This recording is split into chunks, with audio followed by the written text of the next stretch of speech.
নমস্কার, আমি সমিতা আর আমার পেজে আপনাদের সবাইকে স্বাগত। আজকে বানিয়ে নিব ছানার একটি পদ।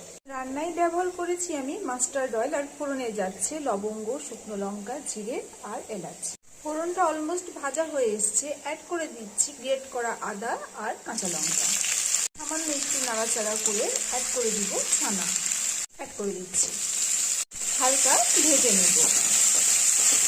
ছানাটা থেকে কাঁচা গন্ধ দূর হয়ে গেছে আর সুন্দর সুগন্ধ বেরোচ্ছে। এবার এগুলো আমি তুলে নেব বাটিতে।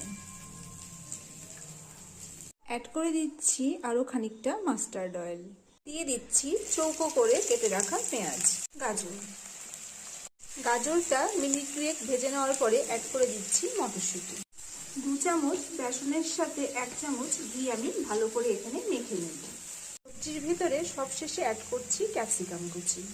সবজিগুলো নরম হয়ে আসার পরে অ্যাড করে দিব স্বাদ অনুযায়ী লবণ, চিনি আর রঙের জন্য কাশ্মীরি লঙ্কা গুঁড়ো, হলুদ গুঁড়ো। অ্যাড করে দিচ্ছি বেসন আর ঘিয়ের মিক্সচারটা। অ্যাড করে দিচ্ছি টমেটো কেচাপ। মিশিয়ে নেব ভালোভাবে। করে দিচ্ছি গ্রেভির জন্য জল।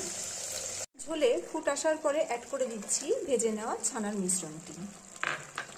ভালোভাবে মিশিয়ে নেব। করে দিচ্ছি ধনেপাতা কুচি। ধনেপাতা আর শাহি গুঁড়ো গরম মশলার সাথে ভালোভাবে মিশিয়ে নিলাম। আমার এই ছানার পদটি রুটি, লুচি, পরোটা, নানের সাথে জাস্ট ওয়াও। আপনারা ট্রাই করে দেখবেন, ভীষণই ভালো হয় খেতে। আর চাইলে পরিবেশন করার সময় 1 টুকরো বাটার অ্যাড করে দিতে পারেন। আজ এ পর্যন্তই, বাই সবাইকে।